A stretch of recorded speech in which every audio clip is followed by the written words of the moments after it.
There's a lot of silver linings that have gone along with this disturbance in our lives, a lot of one-on-one time with families, a lot of togetherness.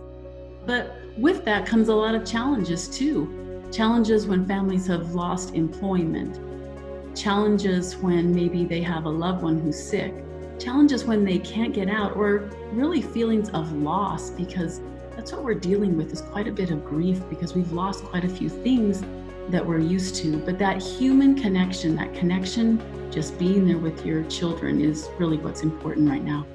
Hi, I'm Marcia Franklin. You were just watching a clip that's part of a new online series called Hope Lives in Idaho. The vignettes, which are on the Idaho Public Television YouTube page, feature the stories of Idahoans who are rising to the challenge of the COVID-19 pandemic. They're part of the Idaho Resilience Project, a statewide coalition of more than 80 nonprofits, healthcare professionals, and governmental entities. The group is trying to bring attention to the importance of adverse childhood experiences, or ACEs, in a person's life. Major research studies have shown that the earlier a person with a high ACE score can get help, the more likely it is that they can make a 180 in their life. On this week's edition of the 180, I talk with Jean Mucci, a community health manager for St. Luke's Regional Medical Center and one of the founders of the Resilience Project. Mucci discusses why the collaborative began, what its goals are, and why she's so passionate about community health. I hope you can join us.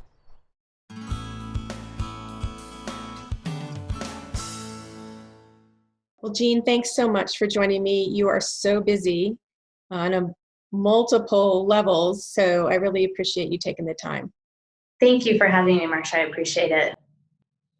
Let's start, for people who are not familiar with what you do, talking about that. Your title is that you are a community health manager for St. Luke's. What is a community health manager, and why would a hospital want one? Well, thank you. Community health, I think, is often a little bit misunderstood.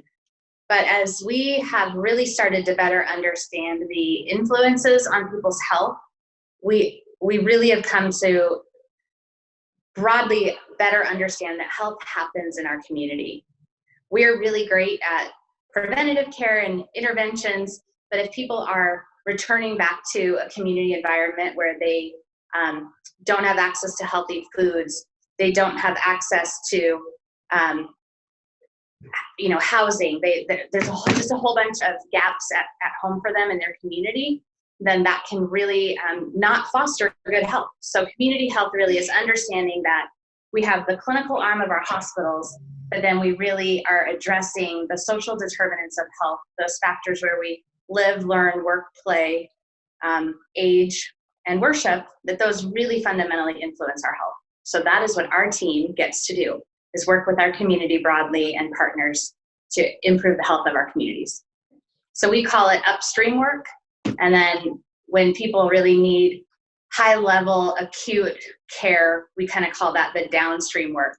So we're trying to get upstream as far as we can to make sure people stay healthy versus having them become really, really ill.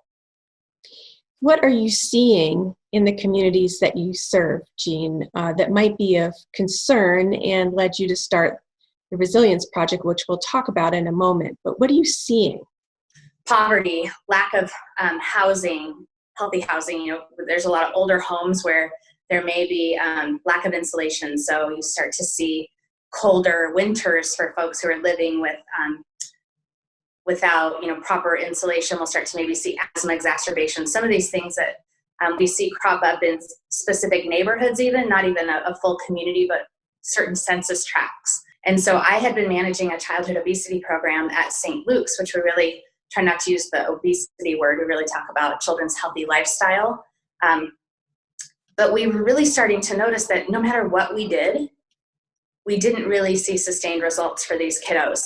And so even with a child psychologist involved, if they didn't have good community supports and if the environment that they were going back into wasn't changing, we would end up seeing those kids repeat the program time and time and time again.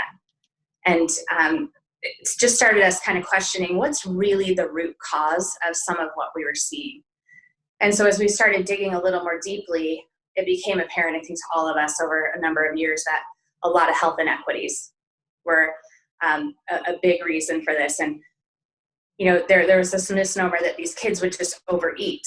Well, they were eating what they had access to, which was oftentimes high carbohydrate, high sugar, over-processed foods.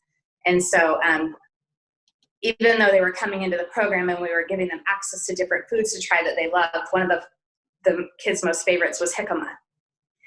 But they didn't regularly have access to those kinds of foods if their family was having to access a school or a community pantry for some of their primary staples. So we started to really think about what could the Idaho Resilience Project do statewide to bring people together to really talk about adverse childhood experiences and then their impact on our communities. Because what we hear from our school partners without fail is that there are high levels of trauma among the students, and they also have a gap in basic needs being met. Many of the kids are coming to school hungry.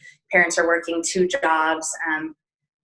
They're doing the very best they can, but I think it's really important to understand that people make choices based on the choices they have. So if you say, well, today I'm going to just go outside and walk 3 miles in the neighborhood. If you don't live in a safe place, you're not typically going to tell your kids, just head outside and go ride your bike. So we have to kind of put ourselves into the position that others are in and say, what choices can they make based on the choices they have available? So that sprung up the Idaho Resilience Project. What's your goal with the Idaho Resilience Project? The Idaho Resilience Project, our goal is really to create a system-wide support for people to understand the root cause of adversity and then create a system of support around education and awareness, capacity building, and then a lot of healing. How do people heal and really become more resilient? We can't eliminate all of the adversity that happens for people. That's not possible. But we can help them become more resilient in the face of those adverse experiences or times in their life. And we call it bouncing forward.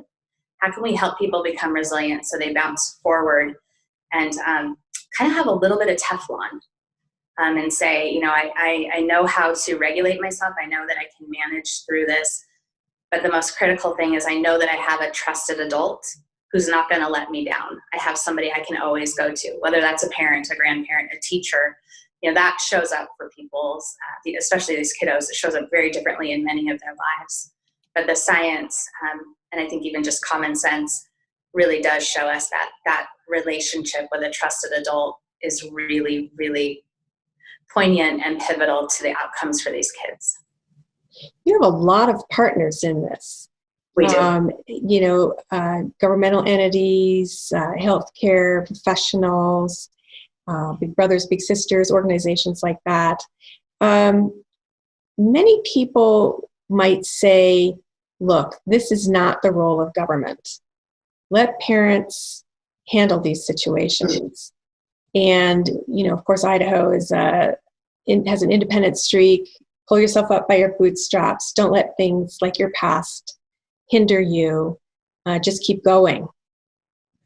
You're a member of the Nampa City Council, among other civic things that you do. What would you say to people who say that it's not the role of government or other entities like the hospital to help me with what I might need to do? I can figure it out on my own. We all have a role. There's a responsibility that's shared among all of us. And when we talk about our kids, it's really hard for a 2-year-old to pull him or herself up by a bootstrap. That's asking for these kids to be really adaptive very quickly and understand how to care for themselves. When we work in partnership, both public and private together, to say what role can we all play, the outcomes are just better. It would be really hard for government to do this alone, and that wouldn't happen in Idaho. But it's really difficult for private sector to not have some public partners alongside. The state of Idaho, the Department of Health and Welfare, under the new directorship of Director Jepson, resilience building is a key strategic aim for them as well. And I think what has really landed us together in this collaborative space is understanding that what we've been doing hasn't been working. People are getting more chronically ill. We see higher suicide rates. We are part of what in Idaho, this kind of Western states area is known as the suicide belt. We see some of the highest youth suicide rates in the country. We're usually somewhere between 5th and 8th. And there's sort of how do we really start to change things when what we've been doing for decades and generations has not worked? We kind of want to blame and shame people. Just do better. What's wrong with you? But if we flip the narrative and ask somebody, what's happened to you? Oftentimes you find that there's been some sort of adverse experience, or there's just something deeper that's impacting the way that people are showing up in a moment. We see that at school with kids, right? That kid just has this really terrible behavior problem. Well, what happened at home before that child got to school? You dig a little deeper and say, what's happening to you? And it could be that there's violence in the home. It could be that they don't have a stable home environment, or mom or dad just lost a job. And kids don't have, they don't have the way that they don't really have the language yet to express that often. And so it comes out in behaviors. So understanding fundamentally that root cause is really critical to us as a collaborative to drive towards better health outcomes, better community outcomes. And we like to say healthy and resilient communities where kids can meet their potential and promise. And there really are some great resources and therapies now that really can help rewire the brain, where there's been sort of this change in the brain architecture based on the adversity. They really can heal those pathways. And we do know, again, that one of the most protective and promoting factors for resilience is that simply a relationship with a trusted adult that's consistent. Safe, stable, nurturing environments are absolutely key. So again, even if you live in a home that's safe, but you live in a neighborhood that's not, you may feel like at home you're really safe, but if you walk outside those doors, something terrible might happen. And Dr. Nadine Burke-Harris talks about it from an adaptive or maladaptive perspective. And so we really want to make sure that kids are able to become adaptive to environmental changes rather than have a maladaptive response, because they have continual stress hormones coming at them that increase, there's kind of this hyper arousal of everything, their emotions, their behaviors. And so really, if we can start to make sure that they're safe, stable, nurturing environments and trusted adults, we're creating those resilience pathways. That's really the goal, to mitigate some of these adverse childhood experiences. How do you hope the Idaho Resilience Project, which has partners across the state, will assist in overcoming these adverse childhood experiences? I mean, many, many people try every day, from school counselors to doctors, primary health physicians. What will be different about the Idaho Resilience Project in your mind? More than anything, the education and awareness. We may be, you and I may be more aware of adverse childhood experiences, but it's still not that commonly known or understood. Earlier this year, we presented to the Senate Health and Welfare Committee, and we were explaining adverse childhood experiences, and there was a request made to stop, and one of the senators said, "How come we have never heard of this? How can this be so impactful, but we've never heard of it?" And so he said, well, my challenge to you is, how do you make sure everybody in Idaho has heard about this?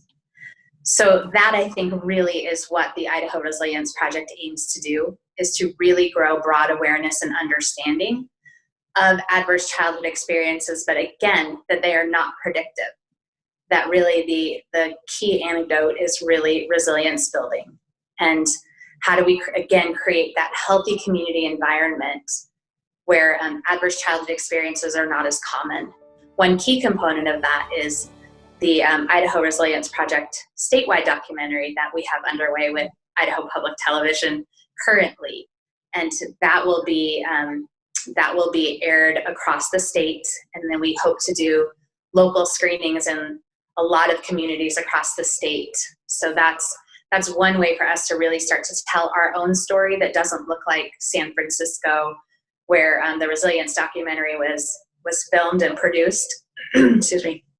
So really telling our own story so that people can say, oh, I understand, that looks like me, or that's my community, rather than just sort of, that doesn't happen in a state like Idaho. Well, I know you and your team have had to do a 180 because the documentary can't be filmed right now, but there are short pieces around the theme of resilience that are online and people can find on the Idaho Public Television website. We thought we'd be remiss to not capture that. Right now, even if the traditional adverse childhood experiences haven't deeply or profoundly impacted you, we are all being impacted in some way or another by COVID-19. Working for St. Luke's, I see a different side of it than maybe journalists do, or people who are working in other sectors, but we are all feeling what's happening together. So we thought it would be really important to pivot right now and get some of those frontline stories from people who are finding hope in these hard times. And what we're focusing on is that even in these really uncertain times, that one thing remains certain, and that is that hope lives here in Idaho. So we've been able to have some interviews with a graduating senior who's missing these really important milestones in a senior year, like graduation and prom, and how they're being able to pivot the mindset to this will end and there's hope beyond this. Frontline sheriffs who are working out in the community with a small child at home, and the fear of coming in contact with somebody who might be COVID positive as they're doing their daily work now. Frontline grocery store workers, the people who are doing everything possible to make sure that we can stay home and feel more protected while they're out doing the work day in and day out. So I think there's going to be some magnificent stories told really about how Idaho is resilient and people are finding hope right now.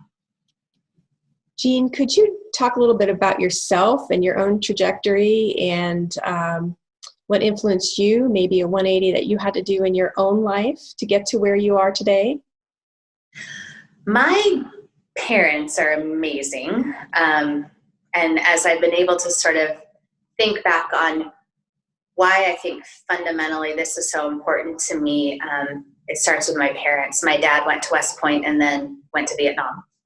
And then when he came back from Vietnam, we moved from New York to Oregon, and he became a pastor. And so we lived in a part of Oregon where people were kind of lived a pretty rugged, independent lifestyle. But what I remember about church early was that it was all comers. These were not people who were, dressed up in a suit to come to Sunday church. They were coming in the way that they were. And oftentimes there was mental health challenges, substance use challenges. I couldn't at that point in my life understand what that was, but what I could understand was that my parents always had our door open. And where I probably would have grown up a little bit more fearful about what we saw,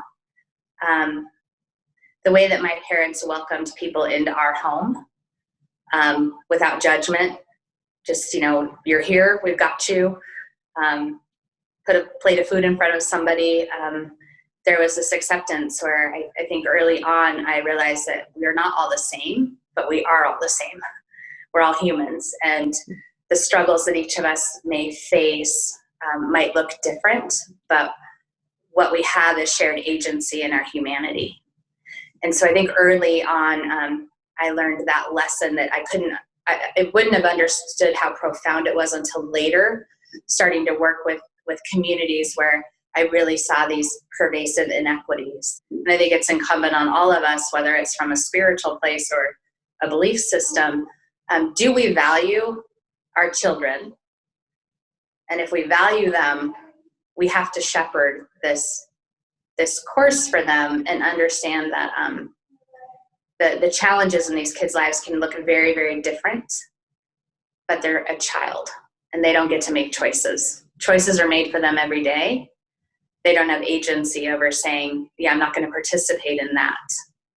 And so what we do and the way that we demonstrate, not just tell them, what we demonstrate in that care for them really can change their lives. Right. It can help them make a 180 when they know that they are loved and that somebody has their back, so to speak. Right. So where do you see the Idaho Resilience Project going from here on out? You have a documentary in the wings. You have pieces right now that folks can watch on YouTube and your website. What's next? Where do you see this going in the future? My hope that as a committed group of collaborators, if we were to look back in 2 years and say, what did this experiment sort of unearth? I would hope that the understanding of adverse childhood experiences is much more well understood across our state writ large, and that it's not just something where they say, oh, that's just work happening in the Treasure Valley.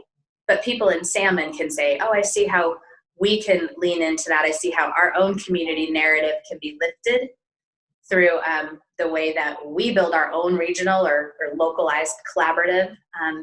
If we all have the collective aim to build healthy and resilient communities where Idahoans thrive, that might look different in various communities. But if people do have the agency to say, I understand how I can do that, I understand where resources lie, and I understand what it looks like in Idaho because I watched a documentary. I watched 180. I watched some of these resilient vignettes.